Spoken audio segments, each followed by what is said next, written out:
And Nancy won't be joining us. She was diagnosed with COVID today. Yeah. Oh, poor another thing. one. Yeah, she sounds terrible. Oh, Wow. Hopefully it's Seems to not a be making town a meeting comeback. thing. yeah. She said she went to an event on Friday night. She thinks she caught it there. Oh. And she was wearing a mask at the town meeting. So Oh, okay.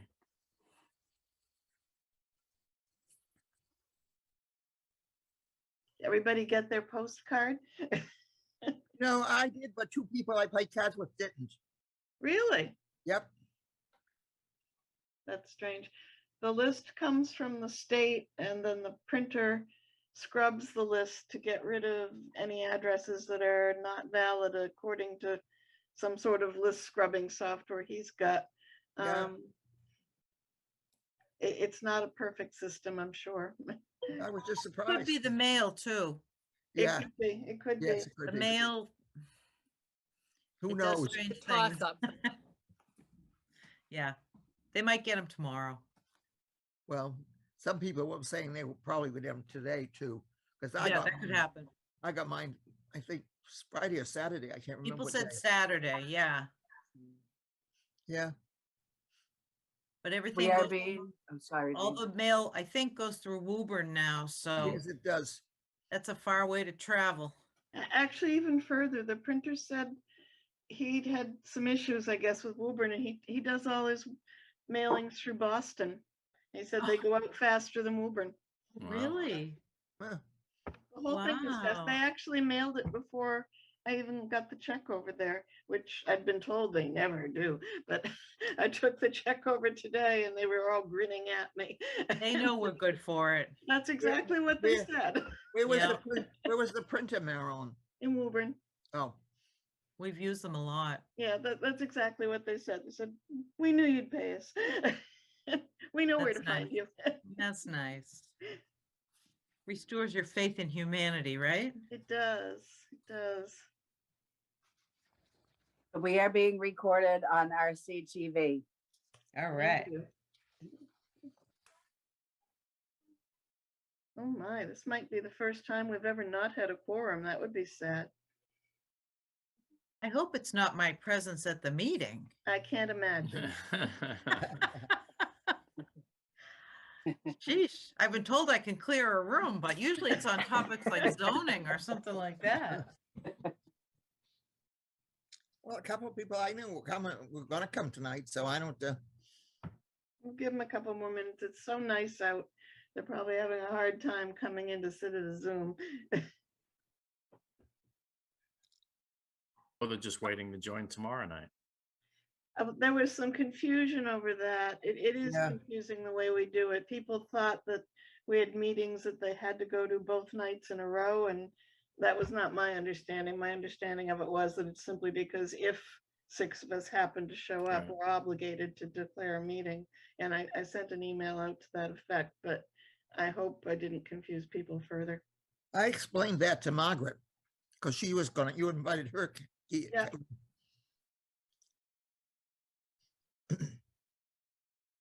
Well, it's 6:33. Shall we give it 10 more minutes?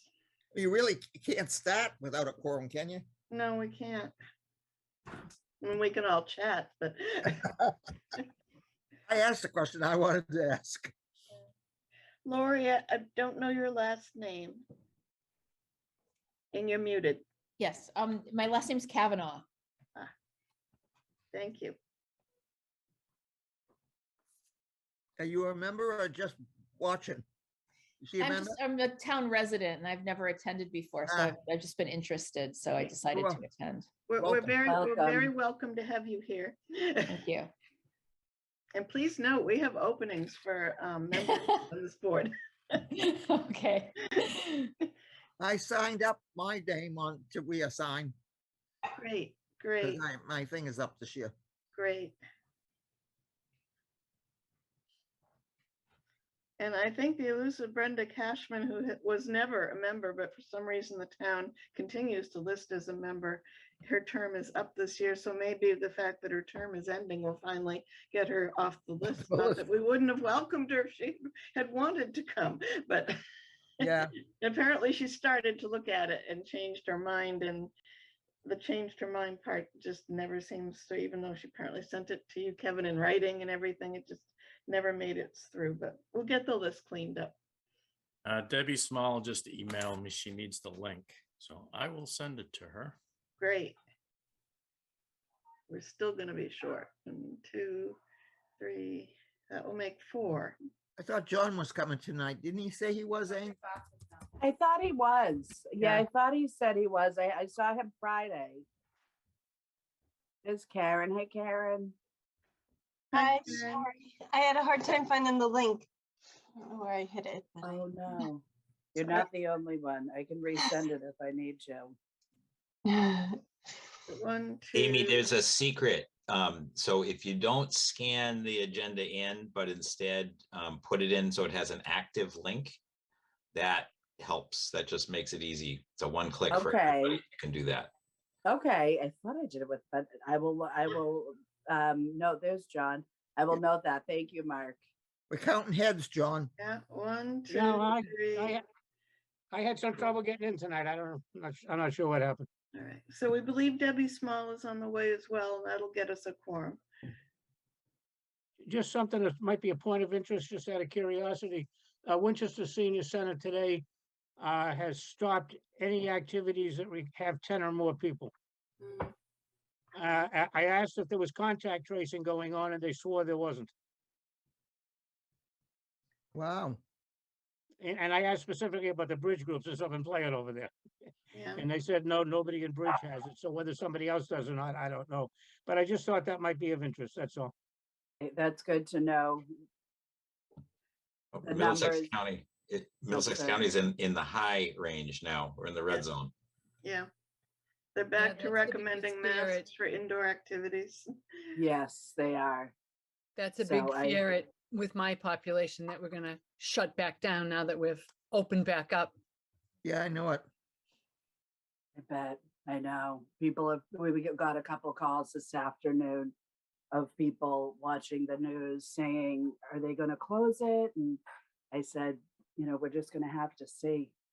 But the numbers are going up like significantly again. So It's scary. Plus, I think the numbers are actually a lot higher because now there's so many self-test kits. They're not getting the reporting of what's out there. yeah, definitely. It's scary. There's a whole pile of them at Town Hall. A self-kitty. And they're at the Pleasant Street Center also. Well, are they? Yeah. I didn't realize Yeah. that. Kevin, There's a we're lot of almost them. out. They expire in June. Yes. So We I have didn't 3 know- more cases being delivered.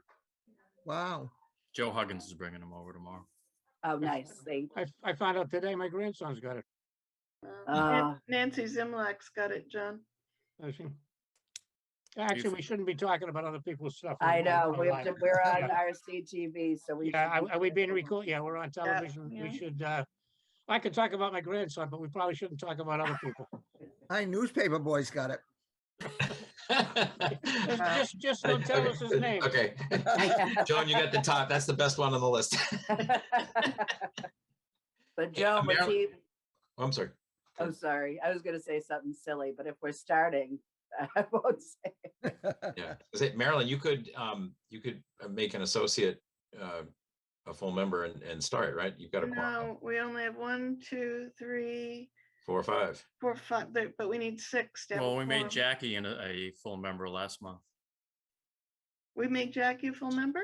Last month. Well, for the Well, meeting. last yes. meeting. Oh, no, and then we did, but we only have 5 of us here.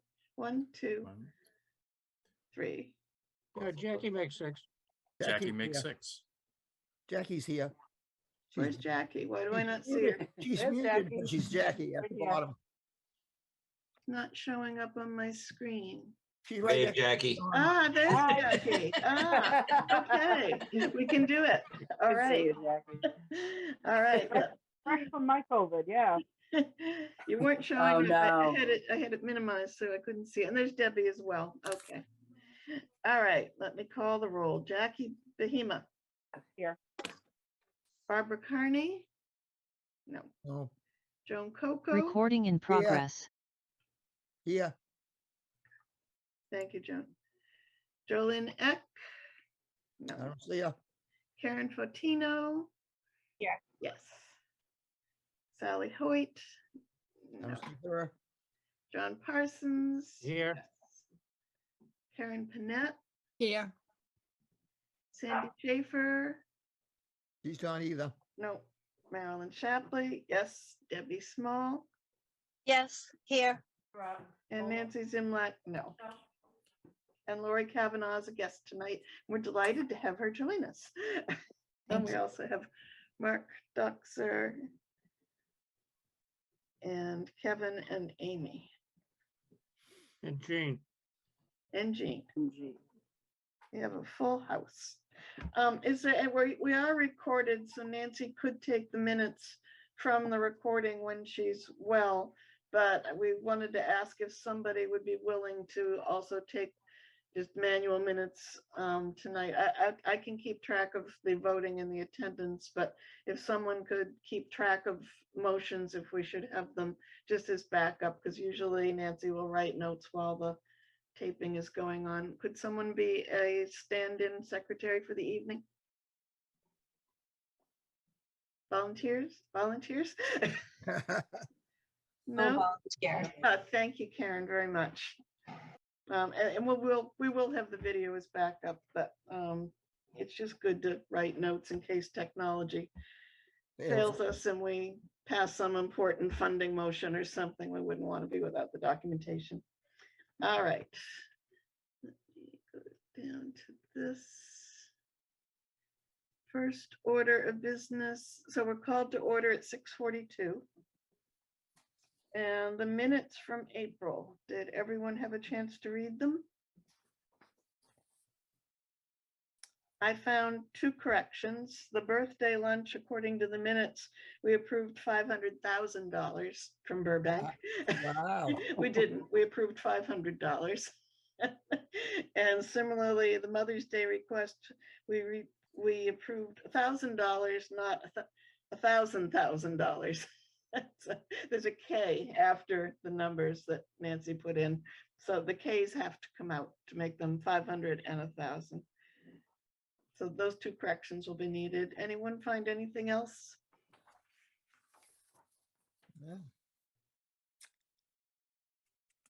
No.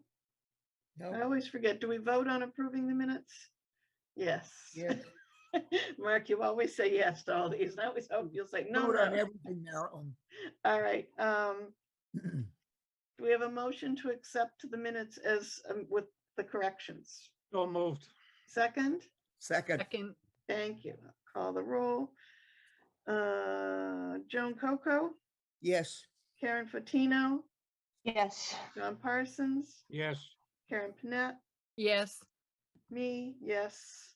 Debbie Small, Yes. thank you. So we're accept the motion, accept the minutes as amended, as noted previously. Thank you all. Elder and Human Services update. Amy or Kevin or both? Okay.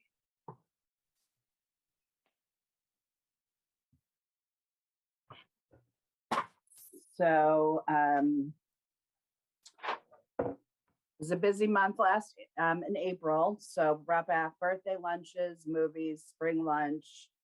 I was supposed to have dementia-friendly training, but it just got too busy, so I wasn't able to complete that. And again, we had Elise and Carrie, who are dementia-friendly champions. They said that if anyone needs it on the council, the offer still stands that they could do the training. So if anybody needs training or think it's something they'd like to do in the summer, just let me know. And the staffing update is that we re-advertised the senior center coordinator. We did a round of interviews and just now we had it re-advertised, so we have more applicants. So we have our fingers crossed. We also have the backup driver posted as well. And then May, we have spring lunch, birthday lunch, and the health fair, which is going to be on May 18th. And Elise, our nurse advocate, has been doing a great job. We got over 25, around 30 businesses to come to the health fair, businesses, or I should say programs, a little mix of both. So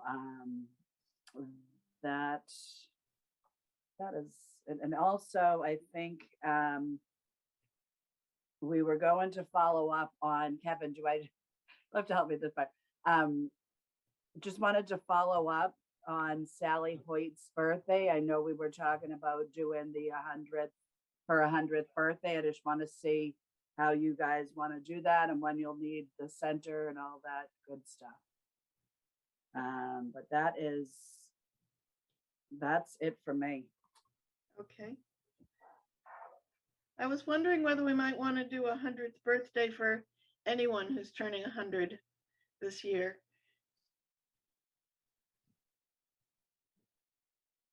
I can't be that big a group. If you know more, we're doing one down at the residents at Pearl Street. There's a Marine, Mary O'Leary, who's turning 100 on May 16th. So we're going to have a ceremony down there That's nice. and a little party for her. We had a resident at Sanborn in December. She turned 100. Oh, nice. And she just came down last week and got her hair done at the salon and had her nails done. Good for her. Yeah, That's great. And Kevin, remind me about Mary, because like I know her actually, so that would be good to honor her. Okay, I think she's originally from Wakefield. She is. I worked with her niece. Yeah, good lady. So I think that is it for the updates. We can do the funding request. John, I see your hand is raised. I agree in principle with your idea of, honoring anybody who's had a 100th birthday. But considering what Sally Hoyt has done for this town and her service to this town and the seniors, I think something a little extra special should be done in her case. That's just my opinion. Yeah, no, I can see the case for that, absolutely. Does anyone have a suggestion? Amy, had you and Kevin talked about anything specific? I know she reached out to the two of you about this. First, she talked about a cupcake drive-by, and then she sort of upped it to, well, maybe a dinner. Well, I think, I could be wrong, but I think Kevin, we're going to have the council decide. Yeah, I think we handed it to you guys, Marilyn. Oh, I didn't read it that way. I thought it was just open for discussion. And the center is yours to use. Her birthday's in August, right? Yes. Yep. All right, so next month we could put our heads together and have a specific motion for a specific event and fund it then? Yep. All right, we'll put it on the to-do list for June. Can I just make a Gina, suggestion? Yeah. So depending on how things go, we may be getting requests for the Pleasant Street Center. I assume you're going to do it during the day, or I don't know. I don't know what. Yeah. Okay. So I guess being a planner, if it's possible to book the date sooner rather than later, so we know that we have it available. I wouldn't want to wait too long because we could have some difficulty with scheduling. Do we know what day her birthday is? I'm just checking the emails. And I thought she Might had not, she suggested might a not want to do weekend. it on the day of her birthday, because I would bet her family will be planning some festivities for the day of her birthday. Marilyn, I thought she had requested the weekend or a Saturday. I honestly don't remember. I know she's shifted what she had in mind. So I don't remember what her latest thinking was on this. It started as a drive-by, the cupcake drive-by, I remember. And then I think the day of the meeting where she came, she sent an email shortly before the meeting saying maybe this instead. I I didn't have much time to look at it, and honestly. She said possible dates either Friday or Saturday, August 26th or 27th. Yeah, that's a big vacation week, just so you know. I mean, you know, a lot of people are off that week, so whatever we can do to get it queued up would be great. And both of those are days when the Pleasant Street staff would not normally be there. Well, I don't think this will be a Pleasant Street Center staffed event. No, we'd have to get facilities to coordinate with the opening and making sure there's custodian and all those details. Okay. All right, let's get something finalized then. That's an agenda item for next month. Yep, but tentatively, Jean, we're looking at the 26th to the 27th. So if you would like our help putting a hold on those dates, even if it changes, Yeah, you know, you guys decide whatever, but if you want us just to put a hold, we can go ahead and do that. that sounds like a good idea to me. Anyone Well, we- else on the council have thoughts? We have to be sure we're ready with all of our ideas in June because we traditionally don't meet in July. That's right. So it's got to be wrapped up next meeting. So August 27th and August 28th, we're going to put a hold. I thought it was the 26th. 26th, 27th. 26th and 27th. That's what I meant.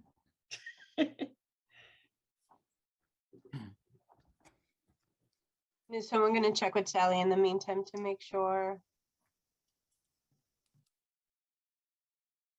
That's a good idea. Kevin, are you in touch with her? I have her email, so I'll just touch base, see if her thoughts have changed at all. That would be great. And I'll book the room so you have it. Thank you.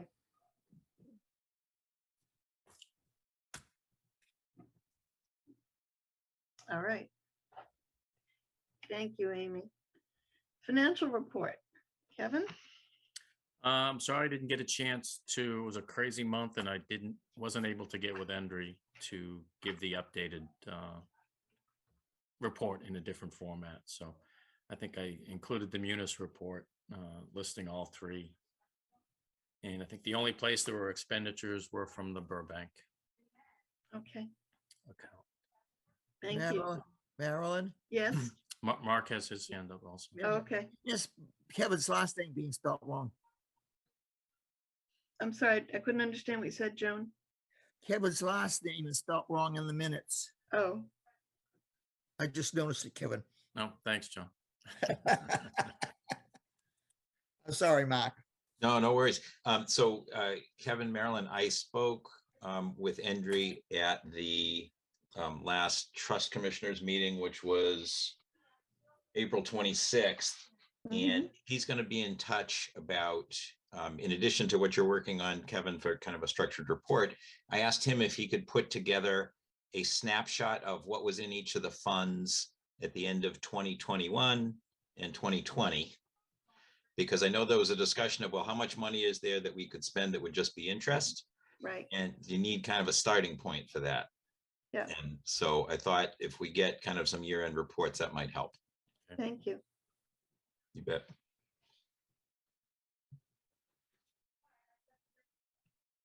Okay. Select Board Liaison Report. Hello, I'm back. So a few things. So first and foremost, Marilyn, I don't want to steal your thunder. Do you want to talk about town meeting? No, been there, done that.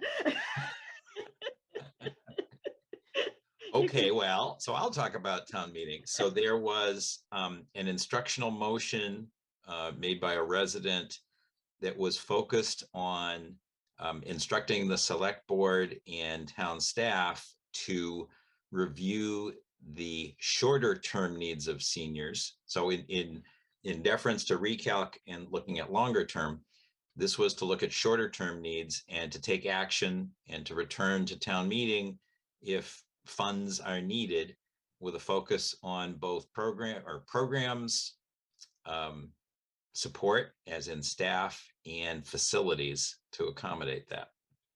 So, and I didn't get a count of people who supported it, but it looked to me to be a vast majority, if not unanimous.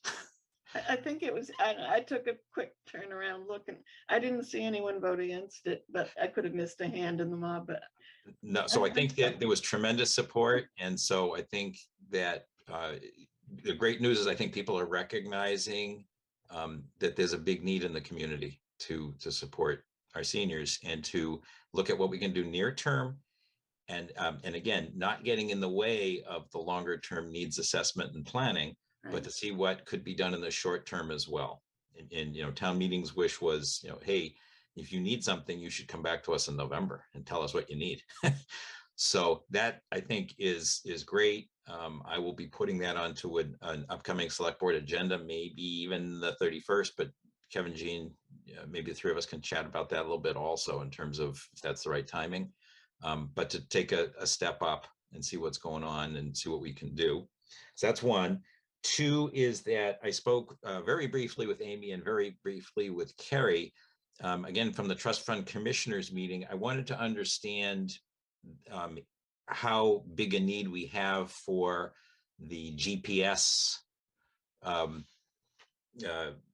aid devices versus the ones that are kind of more homebound, and just to see how many people would really need them, have interest in them, and if that's something that the town should consider. And again, I'm putting it out there in the sense of if that would be a helpful program, great. Maybe we could find some money to work on it from existing funds.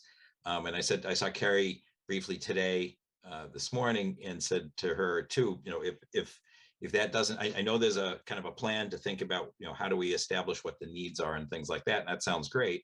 But I was just concerned that there continues to be a desire to, well, let's not spend it, we're going to save it. And kind of like, I'm not sure for what. So I suggested that at least we talk about that one. It may mean that it makes sense to have a pilot program to try it with a small number of people and see, if it really makes a difference. And if it's a positive difference, maybe we talk about, funding it. I know that Carrie had already figured out what the cost differential is, which I think is like $20 a month plus $100 for the device. And maybe there's a way to work that through if there's a need. So that was number two. Number three, Marilyn, you're going to be hearing from a resident. I was speaking with someone about accessibility, and you may already have been reached out to, but if not, you will be soon, about some hearing accessible devices in particular, and to see if there might be an opportunity and need for the town to get some for certain meetings, for certain activities, maybe to have one Pleasant Street Center, perhaps the select board room. There are a few other places where it could make some sense. So I let her reach out to you and you can chat a little bit about it. I suggested she reach out to you and to Kevin Farilla, the town IT staff, to see, because we know, for example, that the library, I believe, is completely wired. It's in the meeting rooms downstairs. So that might be. That's what I've been told as well. Yeah, so we've used it with microphones, and I think that there probably is quite a bit of technology in there that can work. I don't know what other places have it already, but there's some portable devices that may be possible also. In any event, this person will reach out to you. She's very much an expert in this area, and reached out to me. We had a long chat about it. That's great. What is her name? Let me do that offline if I could. Okay, that's fine. And that's it. And I guess, so we have a meeting with Recalc tomorrow night, kind of a joint meeting, and we'll be talking about some next steps. I got postcards out, and great, I got mine. And I think that's the update for now. Okay. And it's no secret, it was John Sasso, who made the instructional motion. And he's a town meeting member as well as a Recalc member, right? Yes. Yes. There was also another motion. John, I see your hand. I'll come back to you in 2 seconds. I think that's your hand. It's half on you and half on Joan on my screen. Maybe both have your hands up together, but I'll be right back to you. There was another motion as well about looking into taking over the Walgreens place, wasn't there? So this was part of that motion at the end. And a town meeting member expressed a desire to have that building. Yeah. Okay. but it came up as well. It comes up all the time. I still We say get- we should take it by eminent domain. Enough of this nonsense of worrying about Walgreens. Marilyn, we get it at least once a week I bet you do. from, so just people, and there's rumors, and so people ask a lot of those questions. Yeah. So if we get those, Mark, who should we direct them to if? You should, I think, send it to the town manager and the select board. Because I they'll can't- ask last week, someone had asked us for the lease agreement for Walmart. That Okay. said, we Yeah, don't yeah, have right, that. yeah, Walgreens, I'm sure. that- Walgreens, Yeah, yeah, Walgreens. yeah, so there's a lot of interest in, I know it's been attempted many times, but I'm a never say never person. John, is that your hand who's up or is it Jones? Neither one, as far as I can see. There's a hand up in the middle of the, oh, you know what? It's mine. Ah, sorry. I just had let it go scrolling over across the screen. Okay.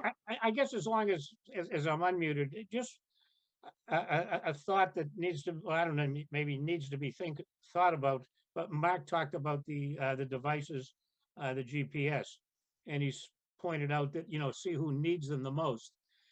To me, it's kind of a catch-22.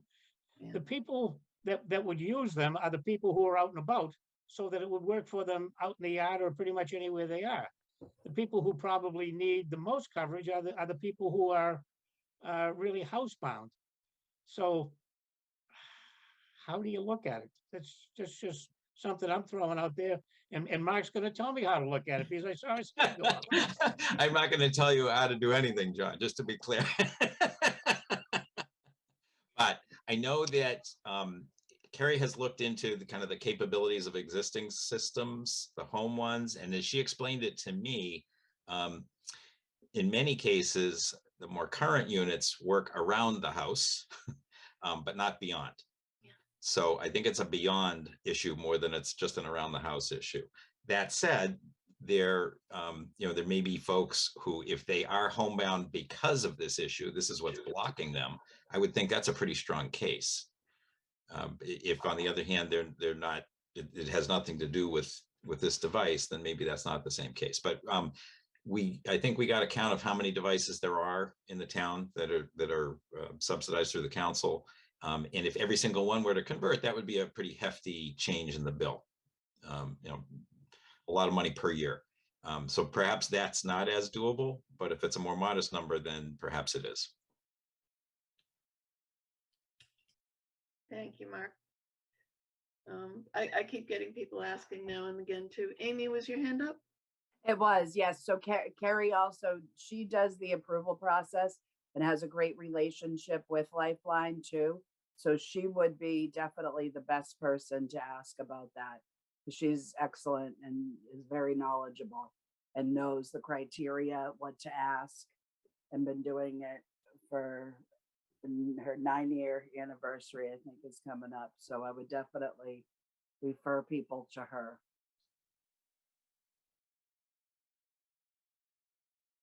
Okay. You touched on recalc as well, Mark. Was there anything else on recalc from John, Kevin, Mark, anyone? Probably should just emphasize the June 1st open forum, which would be great. We've been talking about the summer, well, the end of the summer in September for the survey, and probably the council should talk and recalc should talk, maybe this is a tomorrow night topic, about the kinds of things we might want to do to kind of keep the activity level up over the summer. I know when the census was coming and the pandemic had not yet hit, I know Jane was deeply involved in a really proactive plan to get she was grinning in ear to ear with, we're going to get every single senior in this town is going to fill out their census form. She had parties planned. She had plans to have, banks of computers set up where people could come and, do their forms simultaneously with coaches there to help them. I think they were planning to go door to door as well, encouraging them.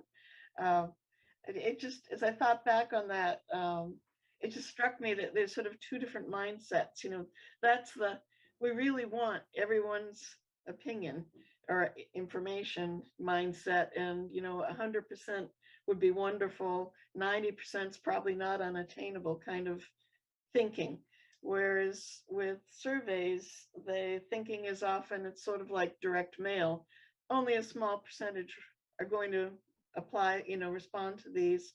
And the goal is to get it to be as random as you can, but it's seen as just an inherent shortcoming of these kinds of surveys. And it struck me that for us, the census model is more what would be really helpful to us, is to really find out, especially among the older people, but since it's senior center / community center, it's really the whole community. If we can be maybe unearthing those old plans of the effort that was going to go into getting everyone to do their census, maybe there are elements of that we could pick up to try to boost the energy for the survey. But that's pretty abstract, but that's as much as I know. But I know there are really different mindsets for getting people to fill out a form. Well, I think that the park committee succeeded in getting, was it, it's either close to 1,000 or just over 1,000. I'm not remembering the number exactly, but that's kind of the range of responses that they got. And if you look at even how many people vote in elections, I don't know that 90% is as reasonable a number as we might want.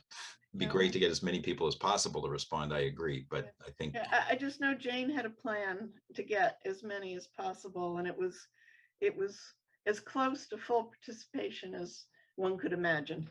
yeah, no, it's awesome. And that was, it's sort of like you get what you aim for. And if you assume, getting 10 to 25% is a pretty good response, you'll get it and you'll be happy. But if we have the goal of getting as many people as it's really possible, that this may be elements to Jane's plan, if the details of it are in anybody's records anywhere, if anyone's in touch with her, just to see how they were going to do that, because I know she was really excited. I suspect most of it never took place because the pandemic descended on us, and that was the end of so much. But I know she was aiming at it, and there were parties involved in banks of computers. I used to be secretary. I was looking at my old notes, and it had parties and it had banks of computers. I know that much. And she really was very determined that they would work really hard. She had an army of volunteers lined up, and they were really going to get it. But anyway, because the amount of money we get is influenced by, the percentage of elderly people we could document in the town. So she was trying to get every penny for us. Yeah, no, census, that makes sense. One other topic, if I could. So the Wednesday night is the ARPA committee meeting, and Elder Services will be presenting some thoughts there related to ARPA funds and participating in that activity.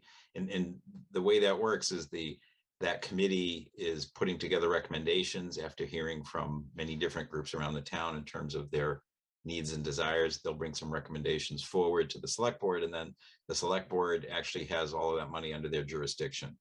So we'll be making some time sensitive uses of the money this month, and then some of it maybe a little bit beyond that. But we have to spend all the money by the end of 2023. But for things that involve building things and that sort of stuff, inflation and supply chain issues don't seem to be our friend at the moment. So there may be a desire to spend it a little bit sooner. And I think Jean is going to talk with us some about this tonight, or is here to listen to what we'll say. Keep getting muted. I sent an email out to the council members earlier today asking everyone if they happen to see the email to be putting on our thinking caps, because was trying to feed the discussion for you, Jean, as much as we can about ARPA things, but we'll get there in a minute.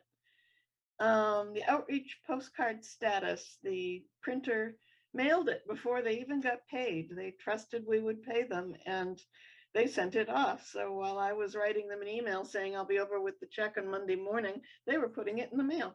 So they trusted that we were good for the money. And I've gotten good feedback on it so far. No, Joan, you said a couple of your neighbors didn't get it. I don't know why that happened, but I'm sorry. We did everything we could to get as complete a list. It came, Well, maybe today they got it, because I'm, it's possible. The list came from the state and then the printer scrubbed the list to take out invalid addresses using some sort of list scrubbing software he has. And the list did go down by, I think, a couple of hundred, as did the price. We came in at about 4,800 and we had allotted 5,500 for the project. So we're well under budget, which was nice. Yes, John. At the coffee hour at church yesterday, I polled probably 25 or more people. And just for some feedback, a lot of people were quite impressed with how nice the postcard looked. One 84-year-old woman told me she just threw it in the trash. Yeah. However, she sent me an email today and said she pulled it out of the trash and was actually impressed with it. Wow.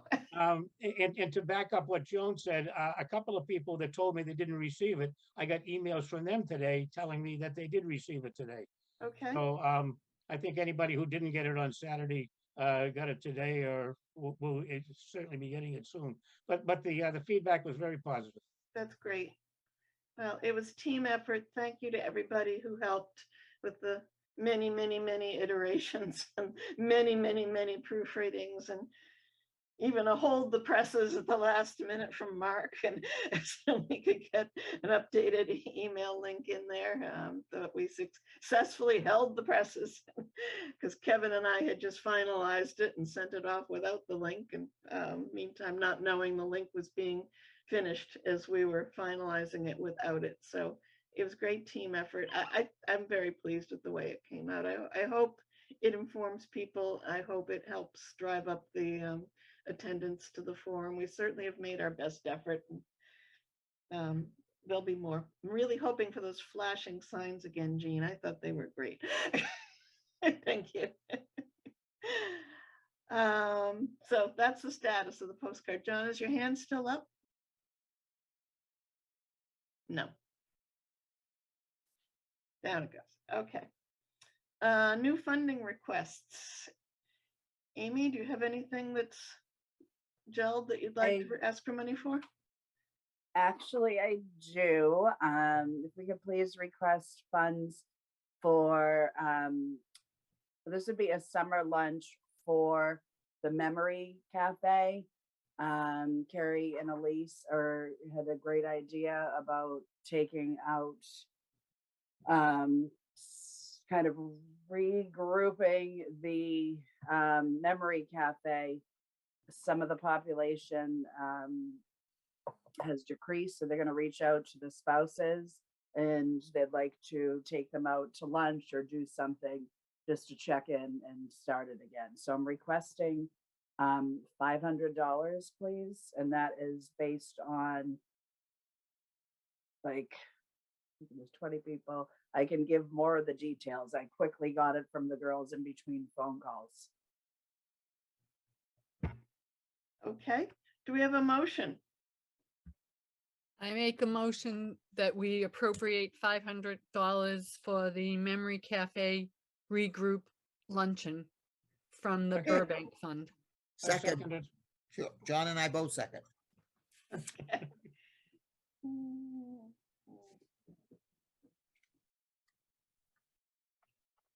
All You right. get it quicker than I do because you don't mute yourself. What? All right, let me take the vote. Hold on. Any discussion on this before we do the vote? Nope. Okay. Back to my voting list here. We need Joan Coco, Yes, Karen Fotino, Yes. John Parsons, Yes. Karen Panett, Yes, Marilyn Shapley, yes. Debbie Small. Debbie, she's muted. she's muted. Maybe she stepped away. Sorry, no, I'm here. I'm just haven't had difficulty unmuting, but yes. Okay, then it's unanimous. We have $500 or up to $500 all set from Burbank. Anything else? Great, that is it. Thank you very much. Okay, just as John was reminding, we don't typically meet in July. So for next month's meeting, if you could be thinking ahead through the summer. And you can always ask for funds, and if you know, it turns out that it doesn't go that way and you want to push something off to September, that's fine, but you wouldn't want to be shortchanged, so. Okay, thank you. Yes, I knew they didn't meet, so I will have everything ready. Great. Thank you. Yes, Mark. Thanks, Marilyn. Sorry, I forgot actually a couple of things that I should bring up also from our last select board meeting. One is that we had a discussion about some possible uses for the land that we own across the street from the high school. And one of the things that's going to be explored is a village community, age-restricted village community, a la one that was just done in Linfield recently. That would probably be under the auspices of the housing authority. And it's one of the things that's being explored.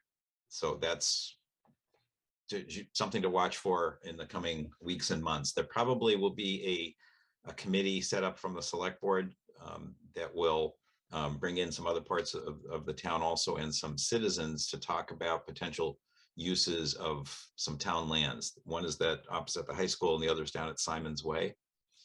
And they're going to also, that's the high school one. Simon's Way also has the potential for different kinds of facilities. And one of them, I think, should be, depending on our thoughts on a senior/community center, that might be a place that has land and capability, and it'll certainly be on the list of things that get explored. Great, thank you. Becoming an age-friendly community. I put that on the agenda, and I'm going to actually ask that we postpone that until June. I just wanted to make people aware of what the AARP is doing and what other communities are doing to commit to becoming an age-friendly community. And I'll confess, I just didn't have time to put together a few really pithy slides to get people excited about it, which was my plan. So I will plan for pithy slides for June on age-friendly, and see what the council's thoughts are on it. It's something that if Reading were to jump on the bandwagon, the town has to have someone, group or person like the select board say, yes, we commit to doing X, Y, or Z to become an age-friendly community. But we can talk about it in June. So I will postpone that item. I also just wanted to mention to everyone, and if someone could help me pronounce her name, we have a new director of equity and social justice, and her name is Sudeshna. Is that how it's pronounced? Yes. Chatterjee. And she will be at a meet and greet at the Reading Public Library on May 18th from 7 to 8. And I think that she is someone that might help guide us a lot. Some of the comments I made at town meeting that Mark wanted to know if I wanted my thunder back, but I was like, nope, they've done that. But inclusivity is an issue that I personally think we need to really address as we look at our options for wherever we're going with temporarily or long-term with the senior center. Our support for people who have mobility issues is limited. Our support for people who have hearing issues is limited. For blindness, I don't know what we've got. It's an area I'm not terribly familiar with, but I don't know that there's much. I've never seen a seeing eye dog around, but it doesn't mean anything. So I'm not at the Pleasant Street Center, which goes to my other, of course, pet inclusivity thing. Those of us who work are not included in most senior activities in this town. So anyway, I think she's someone that might help us think through what's realistic, what we should be aspiring to, and so forth. So I would encourage everyone to go to the meet and greet and get to know this person. I think she could probably be very helpful to us as we think about what we'd like to have. So that's all there was to that.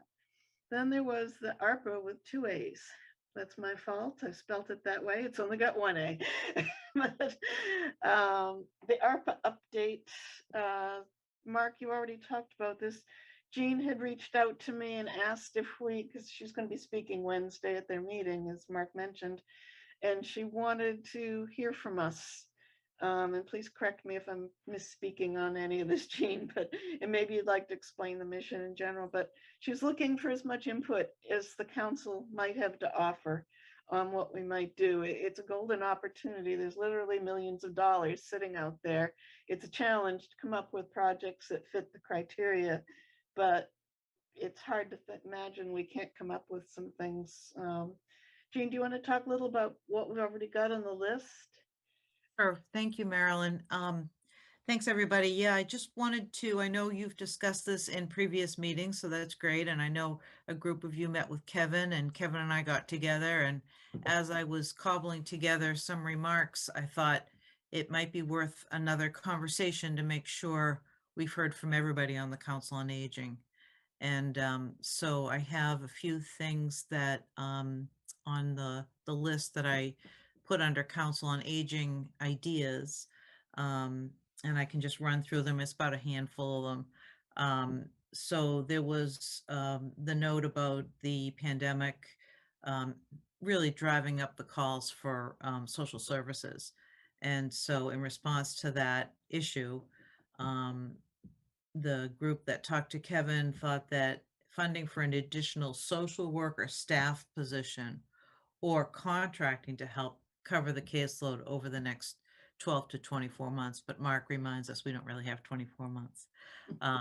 But either hiring, which I'm not sure, since it's temporary, that might be a little bit tricky to put somebody on our payroll, and we know we only have funding for a limited time, or alternatively, outsourcing and bringing on more resources. Seems a little simpler. The second thing on the list was the whole conversation about the Pleasant Street Center having limitations, and the space limitation is the biggest, which of course we've documented that 5 years ago in our needs assessment, that there's just not enough space in the building. And so, as I think you all know, after the study with Jane Burns, there were some upgrades and some changes, modifications to the building, smallish kinds of things that didn't cost a lot of money. And then COVID hit, and then Kevin's great idea, which was to add the tent so that we would have more outdoor space and all the drive-by programming, so that we didn't have to be indoors, but we could still offer things for seniors.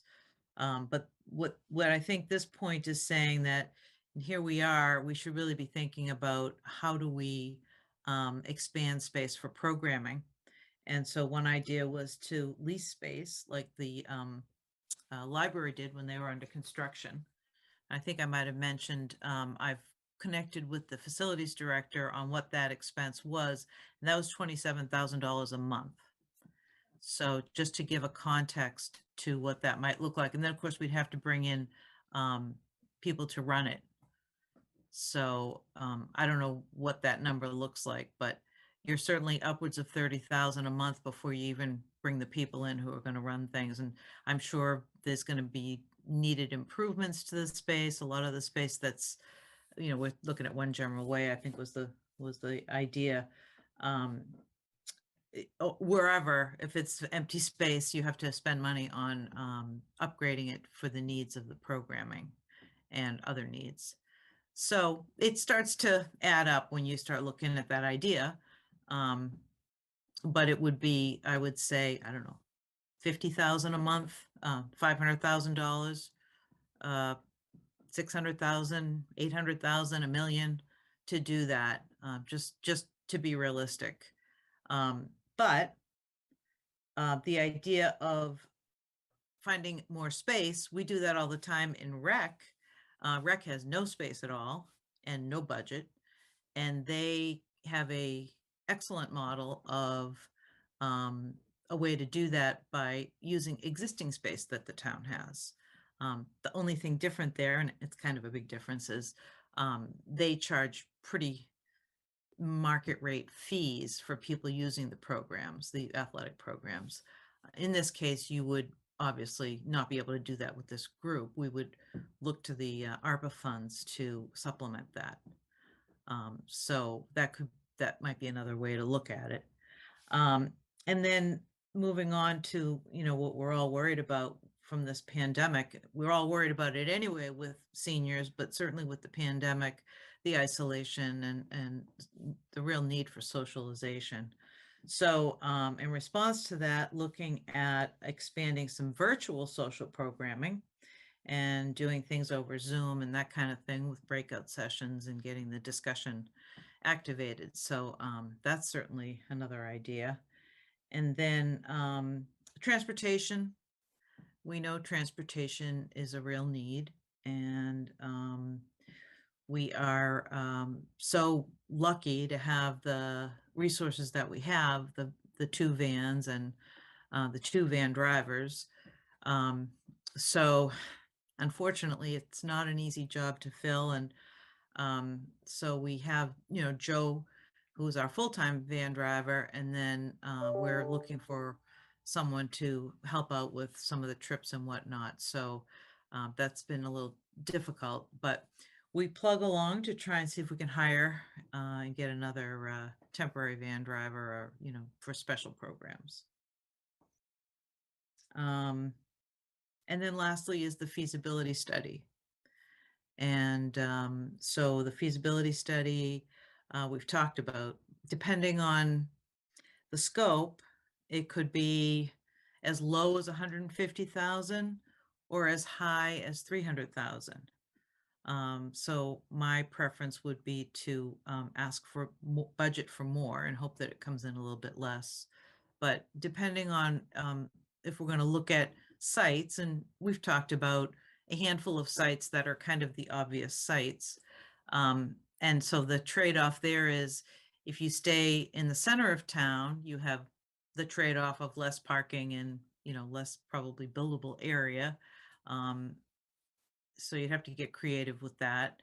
But you do have that central location, which I know I talked to the people at the recently opened community center in Arlington, their version of the senior center, and they're in the center of town. And they said that that was very important to the community to be in the center of town. And that'll be one of the questions on the survey. And, we'll talk to more people about it. I think there's varying opinions. Maybe it's good, maybe it's not that important.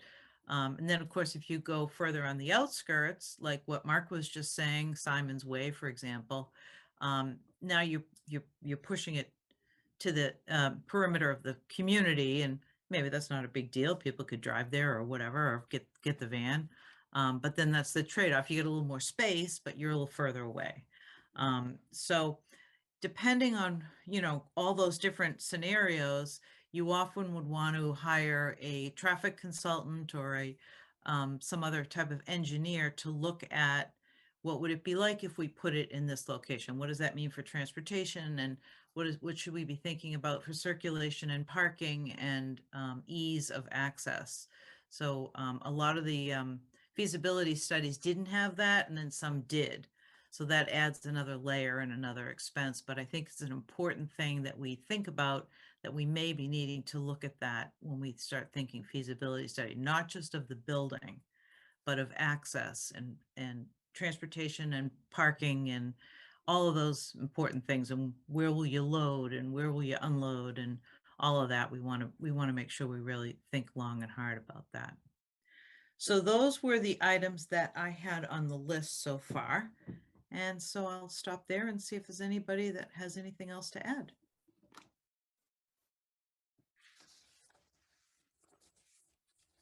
I've got one, Jane, and I know this is from our wandering around and visiting other senior centers. I know it's not just us, it's everywhere, but volunteer groups, the scope of volunteer support, I think, waned pretty much everywhere through the pandemic.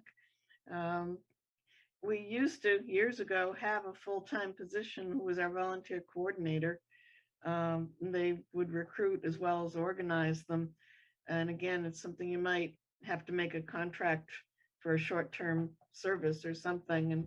And Amy and Kevin, please let me know if you think this idea is nuts or if it might be helpful. But it just seems like having someone dedicating to rebuild the volunteer pool that we have available would be a really helpful thing. It does take time working with volunteers, recruiting, training, Yep. making sure you have all the queries, the paperwork done, scheduling. It is very, very time consuming to do. But I think that once we have the senior center coordinator position filled, then it will allow me to have more time to work with volunteers, and I'm experienced to that. So I think that, I understand what you're saying, but I think that once we have that position filled, then it will automatically give me a little bit more time. Okay, I just wanted to raise it. And anyone else have some ideas? John, it looks like you're saying something, but you're muted. No, you're talking to yourself. I was trying to read Kevin's chat. Kevin said a chat and I was trying to figure out how to respond to it, but I'm so lousy on computers, I couldn't figure out how. Well, I'll The talk to you short- tomorrow, The short John. answer was much, much better. Good. Glad to hear it. Thank you. We have someone new who's joined us, Jack. Who's Jack? Jack, if you could unmute yourself and say hello.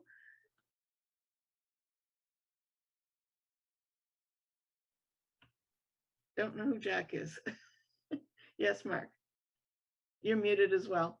Yep, there we go. So thanks, Jean. One thing I think that ARPA would love to hear not only kind of the possibilities, but also a recommendation, as in a dollar amount. And I think it sounds like on the feasibility study, you're heading in that direction already. So that's great. As it relates to the possibility of activities in 2022, there's kind of the library-sized opportunity, but I wonder if there's a smaller opportunity also, where we could have a second, so have the Pleasant Street Center and some other location. I know we know where we'd love it to be, but let's look at other ones.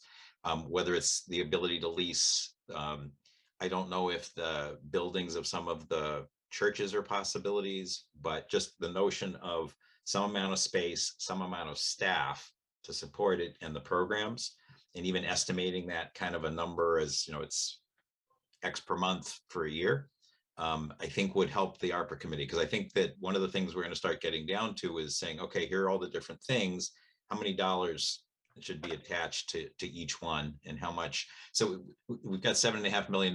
We've already spent it at least 4 times over. So now it's an issue of prioritizing between what we're going to be able to do. So I'm just thinking that might be an ask that's going to come up at the meeting. I think it's great to have this discussion in general, but I think there'll be an ask of, okay, for project A, how much? For project B, how much? And along the idea of going to another spot, when the library took up their temporary space, they took their whole staff with them. It wasn't a doubling of facility and staff. They simply moved it all out of the library because they had to. They were ripping asbestos out of it, among other good things. But, it's something that if there were a big enough space, we don't have that many people housed in Pleasant Street Center. If there could be, comparable office space in a new place that also was bigger, and I don't know where this is, but it wouldn't necessarily mean doubling the staff. I don't think it means transferring it and doing something else with the Pleasant Street Center. Well, the model that I was talking about that REC uses is an interesting model because they're using existing town space. Yeah. There's a cost to it. But what's nice about that is we have some flexibility with our own resources. And REC is already doing that. So they, they've sort of created this model. And so those user fees would be, I think, what would be the best use of the funds to do programming in existing space. We also have a procurement law that guides anything we do with leases. So we would have to go through an RFP process. That's the Uniform Procurement Act. that we're required on any leases to go through to secure any interest in real property. And I've been involved in that. It requires at least a 30-day notification process and then an RFP process, then you have to evaluate. So it's several months long to go through the Uniform Procurement Act requirements to do any leasing of space, any property. But another reason why using our own existing schools or maybe the library to do programming. I'm a big fan of, run a lecture series and have a box lunch and that kind of thing that we can execute with a little bit more ease than getting involved in anything bigger. The last time I checked, the library actually, in contrast to the pre-pandemic days, had lots of open slots. It's probably starting to come back up now, but when I talked to them, they sort of pulled up the calendar and said, when would you like to meet? I was like, oh. So it's very different from what it was pre-pandemic, and a good opportunity. I agree with you, Jean. How about things like plexiglass dividers? I mean, we all know the COVID rate's going back up. John, I see your hand up again. I'll get you in 1 second. But like any office building, you go into the bank and everywhere else, they all had plexiglass dividers up all over the place. Is that something that if we had them built, assuming the rate is going to go back up, assuming that we're going to have to start wearing masks, which seems like a pretty fair assumption and better to be prepared, could we invest in something like that? Yeah, facilities has done that. Oh, We already have that. Oh, you We- do? Okay, Yeah. I asked a couple of people and they said no. So Well, we I was had it put misinformed. around the reception desk. No, I mean on like the playing tables, if you're playing cards or if you're eating snacks, things like that. So my yeah, informants are not wrong. Well, we space them out. So if it's bingo, for example, we had spaced it out and got a table that was, I don't know, say 6 feet and have one on each side, excuse me. So they would consider, spacing people out required to ask a mask. So all that was done. And we are continuing, right now, unfortunately, not a lot of people will listen to us unless there's a mandate. But And- plexiglass is something they kind of can't argue with. If they It'd come be- in and they've got it between them, then the mask isn't so important.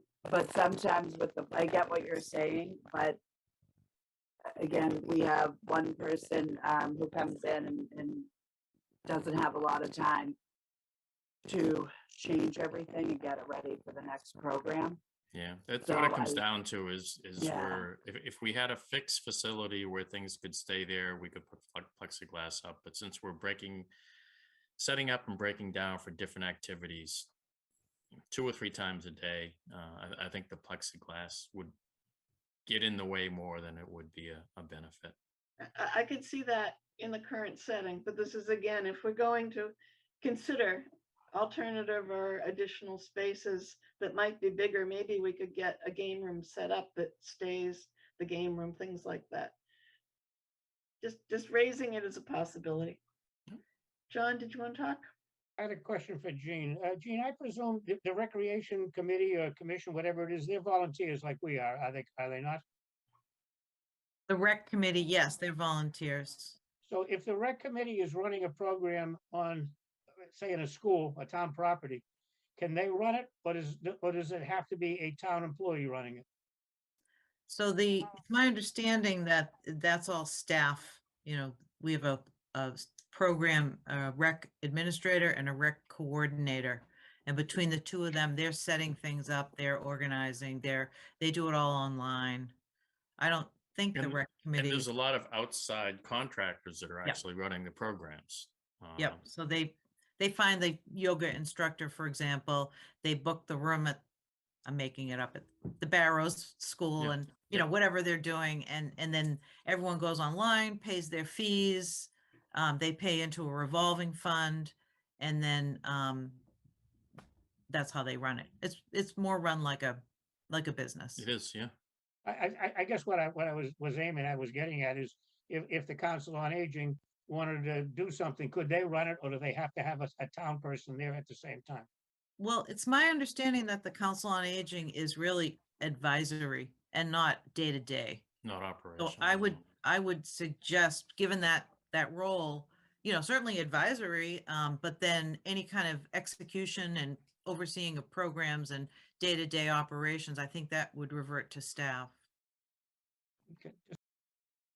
That's my understanding too, Jean, that we're not supposed to be doing operational stuff. Those big books Jane gave us. I finally found mine again recently. It's right in the beginning that we're not supposed to be doing operations stuff. We're advising, but on the other hand, we're welcome to volunteer if we can, but it's under somebody else's organizing kind of it. Mark? Thank you. I would encourage us to push a little bit harder here. I think that the purpose of the ARPA funds is for pandemic relief.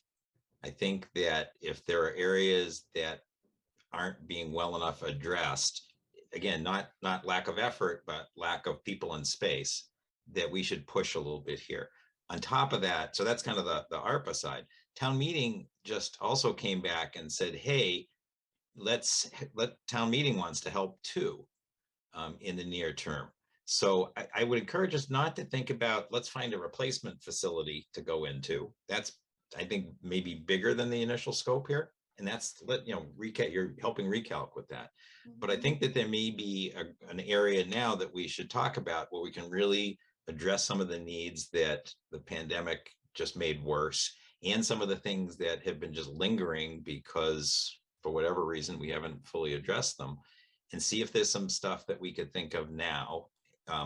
If we can't think of all the things specifically, maybe it's kind of saying, hey, this is the kind of stuff we want to do, and here's an estimate of what it's going to take, and ask for it. Request it.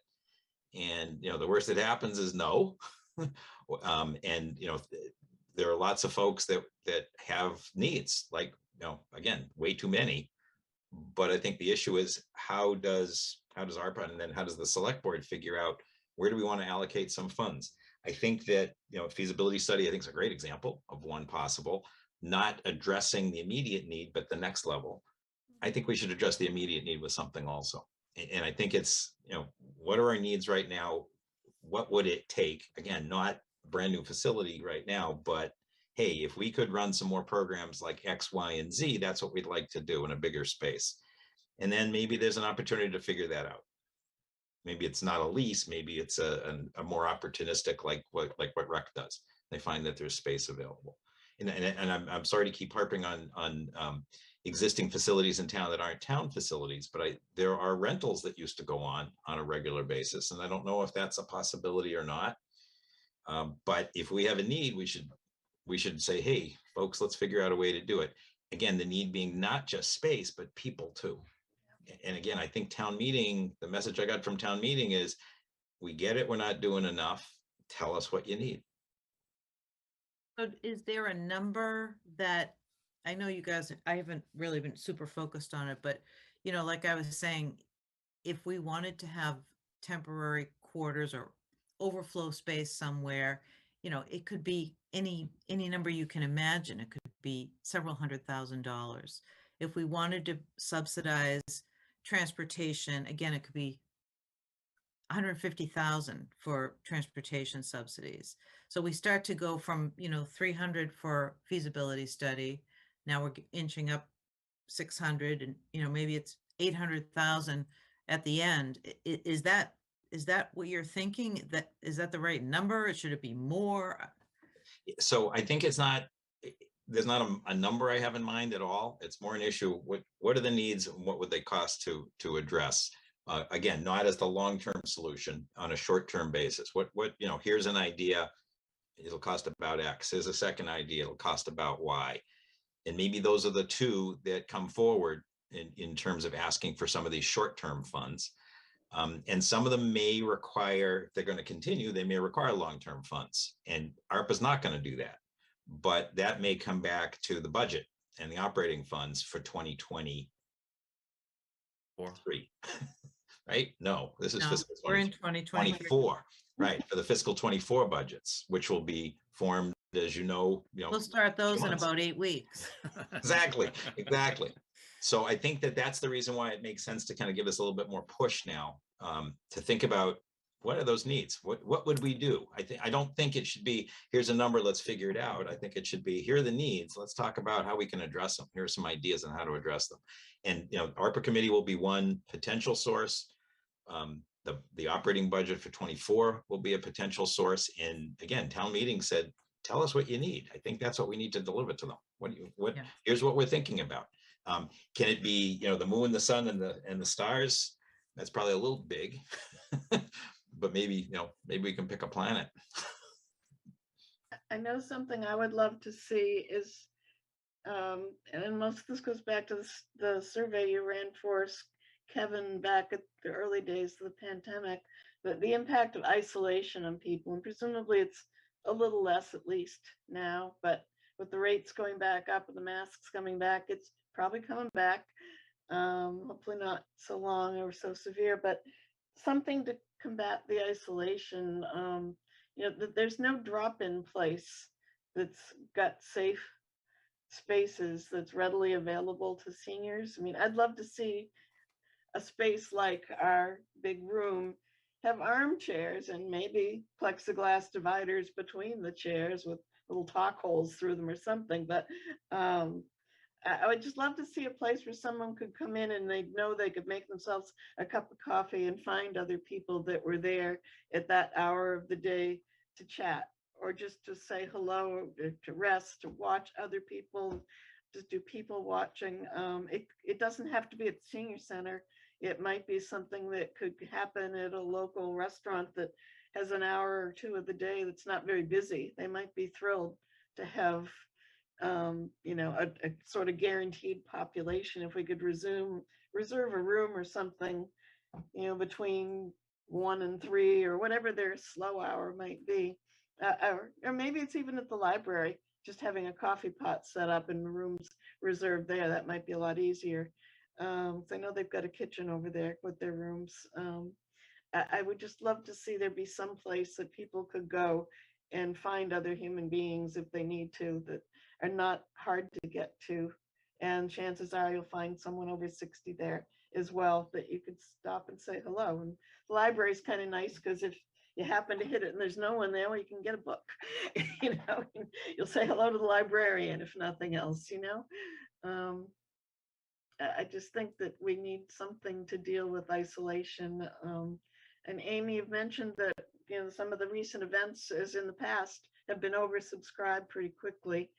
If we had twice the programming staff, and I know you're having a challenge just filling one as all the other senior centers, but if we had twice the staff, and we've all seen ours with Pleasant Street Center, there's not much happening, and you're sort of like, oh, no one will ever understand if they see this. They'll say, why are we saying we need it? There's no one using it right now. Well, it takes more staff to do all that programming and all the rest of it. I just wonder whether this might not be an opportunity to get someone in the interim that could beef up our resources.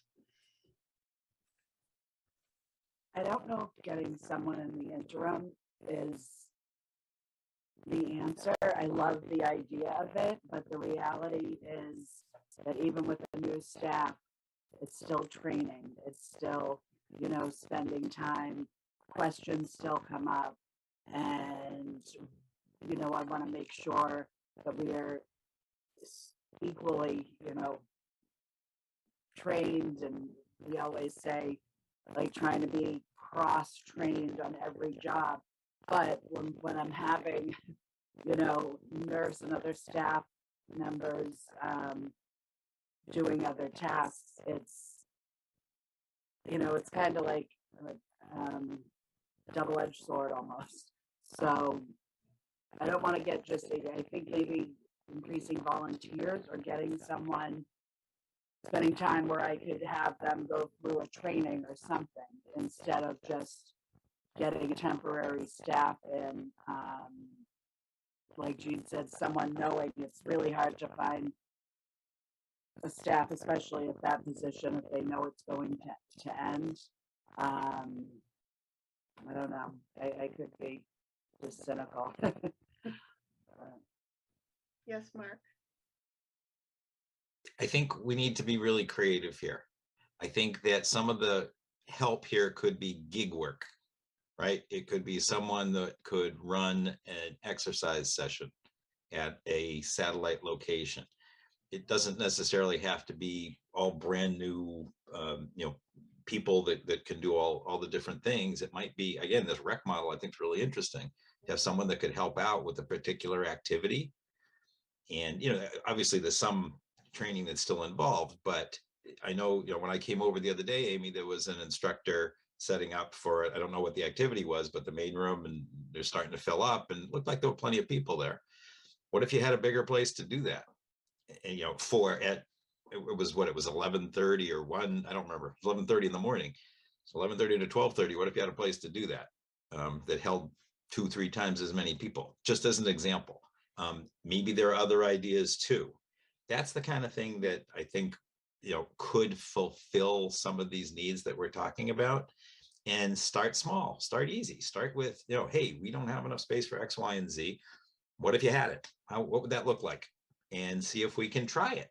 And if it's successful, then I think now we have something that comes back and it starts answering your question too about, hey, this is a little bit of a, if you built it, they will come kind of thing. We did it, and look, you got all sorts of people that are here. And if we do it that way, then the case for, wow, we need more of these things just gets stronger and stronger. I think that might be a really good way to do it. And I said, Jackie's raising her hand. I'm going to be quiet. Go ahead. And I think, Lori, did I see your hand go up too? No? Okay, sorry. He just must have waved by on the screen. All right, Jackie. I know we talked earlier about accommodations for people with hearing issues and vision issues. That's something that some of these funds could be spent on, either like an assessment of what the needs are or equipment for what those needs are. That might be something that's even a more immediate need, because some people may not be accessing the activities in the center because they can't. Yeah, because they just don't have the accommodations. But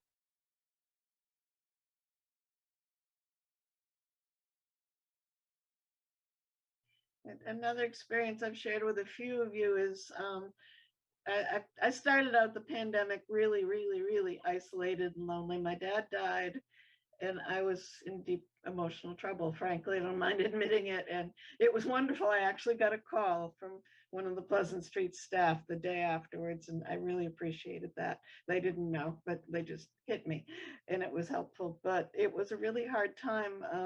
I started joining, and plus I got sick. I was with my dad in the emergency room, and I probably caught COVID. I tested negative, but I ran a fever starting a few days later, and it lasted a week. And that was when you still had to do 14 days of isolation. And it's just me here that don't even have a cat anymore for the first time in my life. It was hard, even though people were coming by and calling and all the rest of it. But I joined a couple of Zoom groups that had breakout sessions, and they were lifesavers, really. I made all these new friends. One of them is through the Y.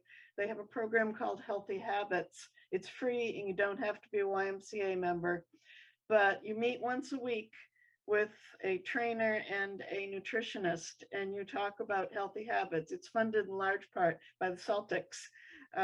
It's meant to be something to help prevent diabetes developing, because you develop healthy habits. But they're incredibly powerful groups. You get to know these perfect strangers online, and Facebook groups have come out of these things because people don't want to stop seeing each other afterwards.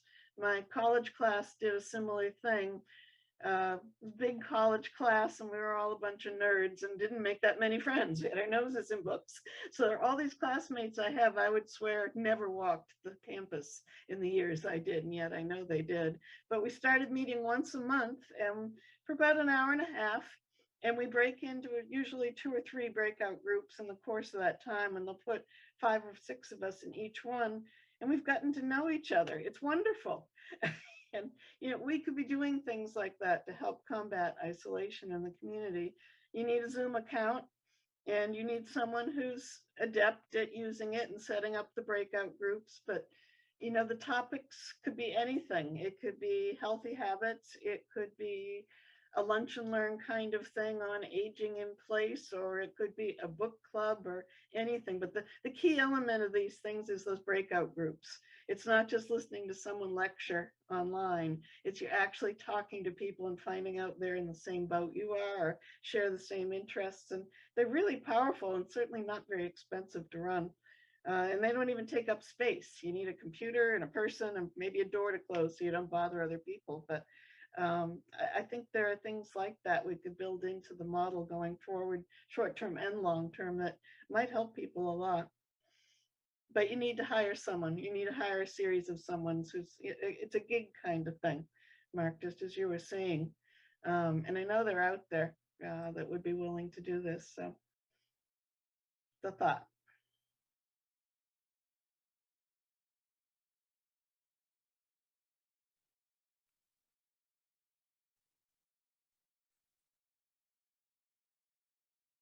How about transportation? Anyone aware of increased transportation problems as a result of the pandemic? Yes. So I work at 50 Bay State Road, Peter Sanborn, and that's been an issue for, well, thankfully the town transportation came back, but that's cut down. Now they've started this new transportation, but just transportation in general, for whether it's to a doctor's appointment or just trying to go to Walmart or whatever, that seems to be a sticking point for at least a lot of my residents. And we're lucky because we have a lot of residents who have cars and they're able to, you know, be mobile on their own or tag team each other and that. But the new system that the Pleasant Street Center has with the new company, people are raving about it. It's been very easy and they're getting it. It's different. And, you know, you have to make it and you can't schedule and all of the nuances, but it seems to be helping a lot for the people that were struggling with trying to be able to get transportation, where Ubers and Lyfts and those types of things are really not available to them anymore. Do we have enough now, or do you think we need more? I guess that would be more for the Pleasant Street Center. The people in my building, we seem to be meeting their needs, but I'm only 70 people out of a community. And, you know, I only touch the ones that need that type of service.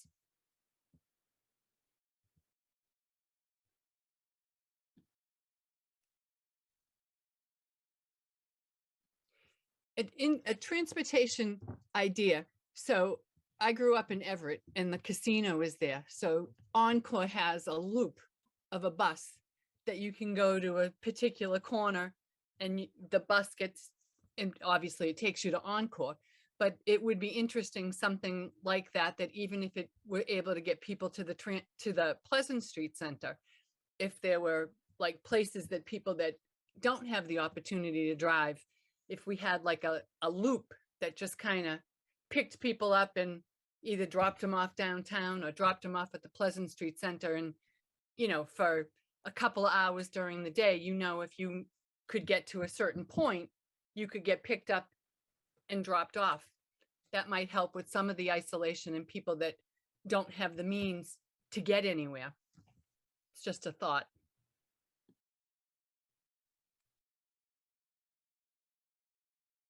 I'd love to see it personally. And there are towns that have it. I've seen something like that in Lexington and a couple of other places. And, you know, the buses aren't always, you know, occupied by anyone other than the driver, but it doesn't matter. They're there and people can count on it. And if you need to get downtown, you know, in 15 minutes, the bus is going to come. It can make a huge difference in the quality of life for people who are not able to get there otherwise.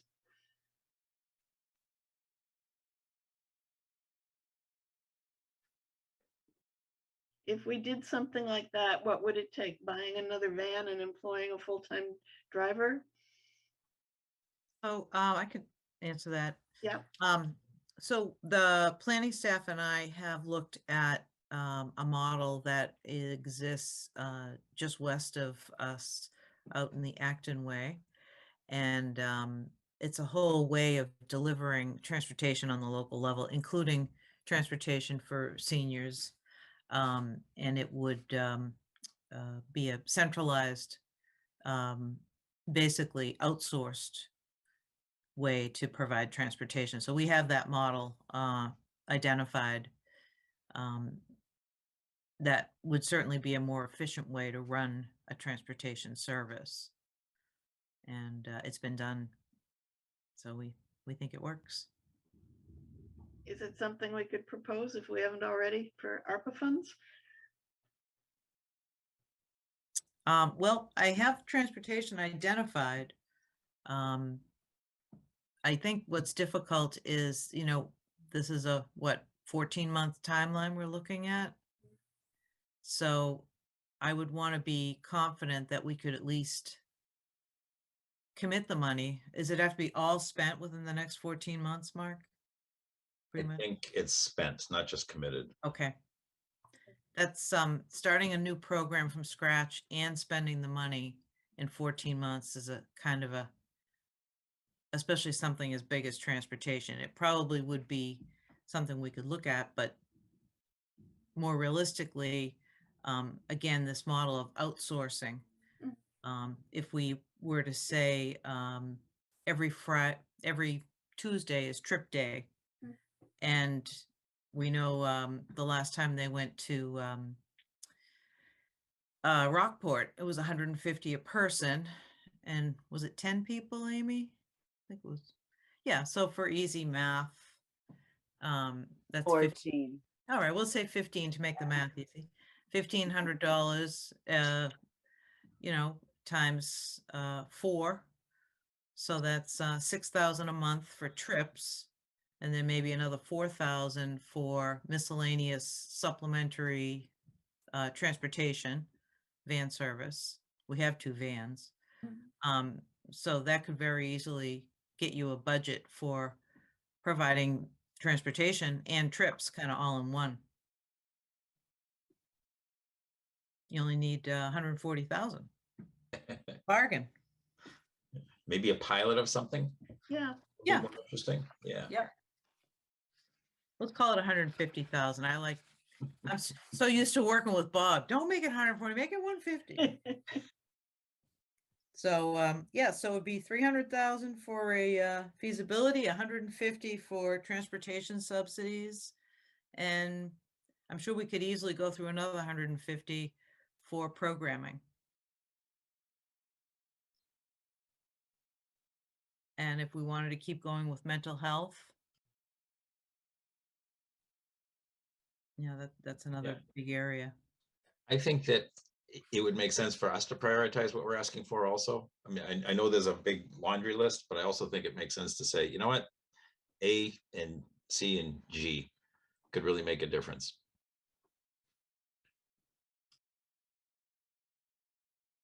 If we're going to prioritize, I think the feasibility study would be the most important thing.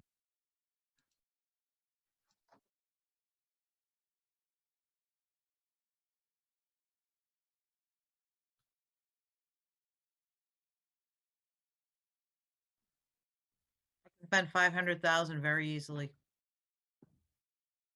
It's spend 7.5 million very easily.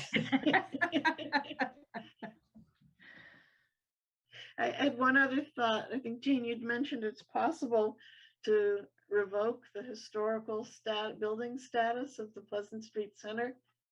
No, you can't revoke it. You'd have to sit down with the historical commission and see if they could entertain a demolition delay.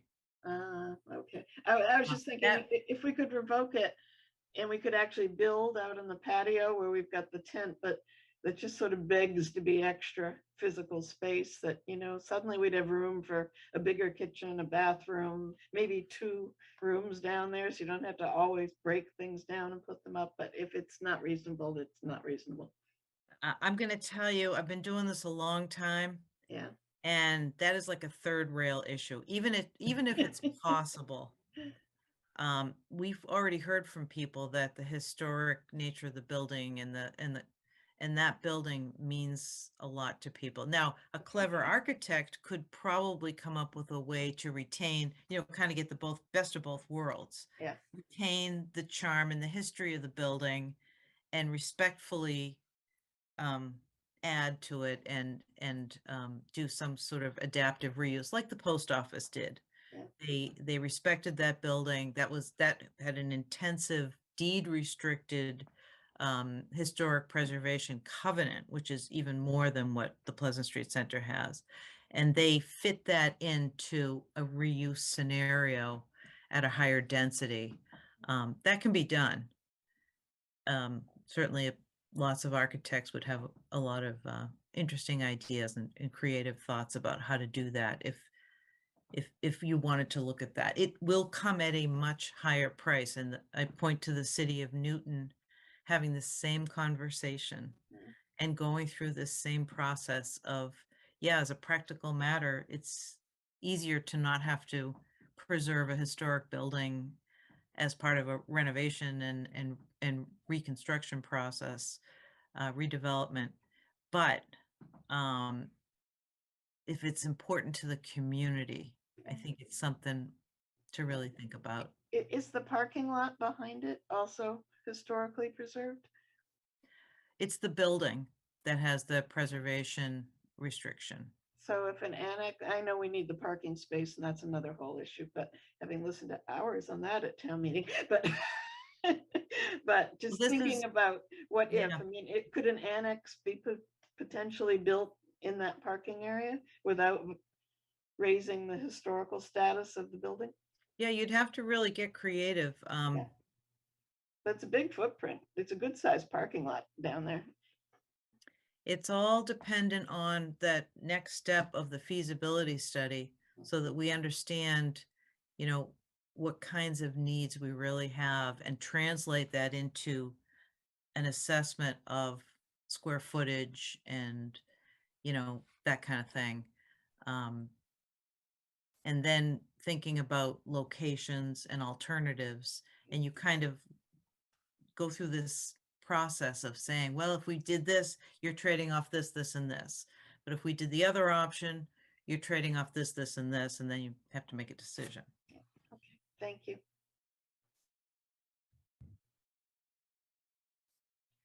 Well, have you gotten what you need Yeah. from us, Jean?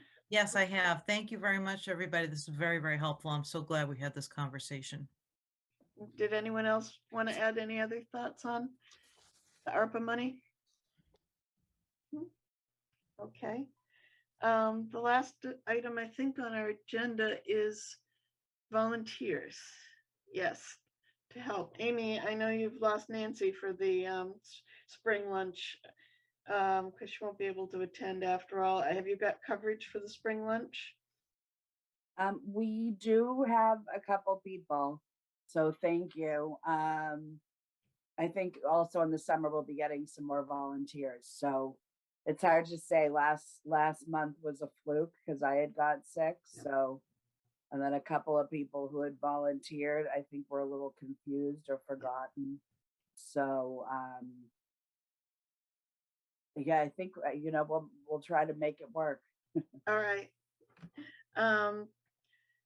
Is it Family Day that's coming up in June? Friends and family. Friends and Family. When is that?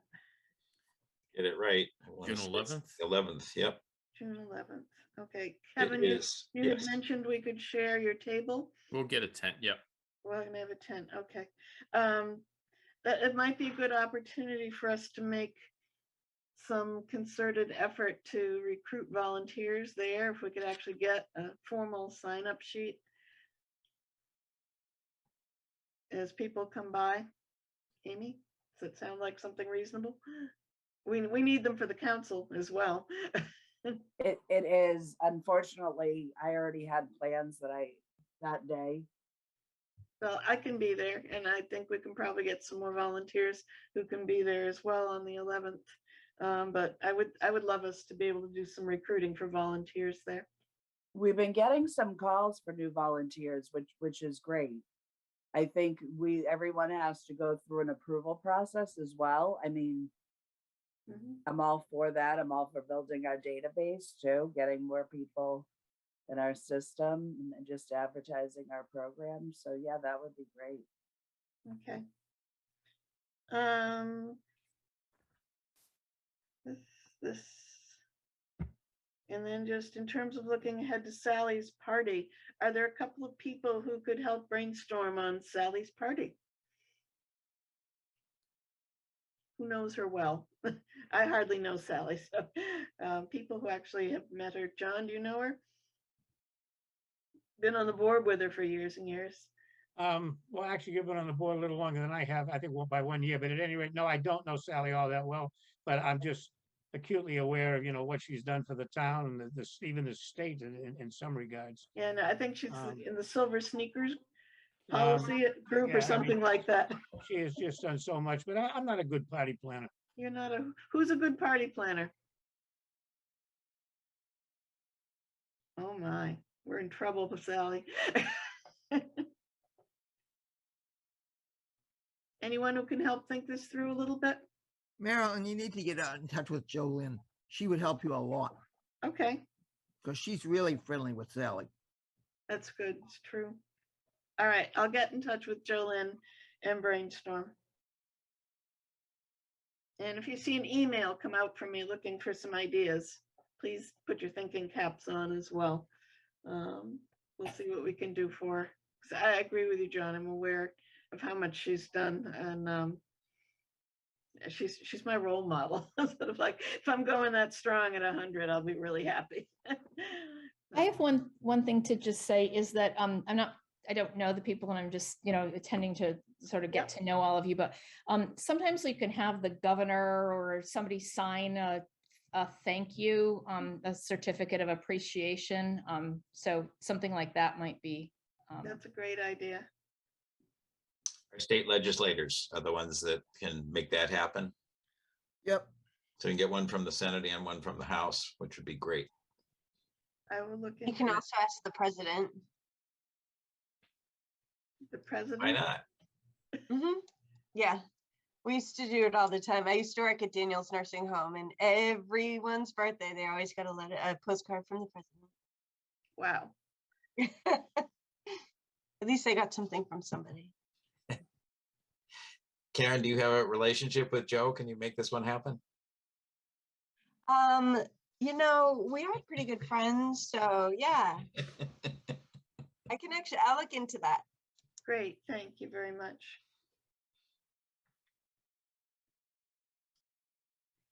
You're gonna put that in the minutes. Karen to contact Joe Biden. Phone, but whatever. Phone call. Personal Zoom. All right, that would be great. Flowers and something else would be sort of a nice touch as well. I don't know, maybe we should dedicate the kitchen or something. A police escort from her house down to the event would probably be in order too.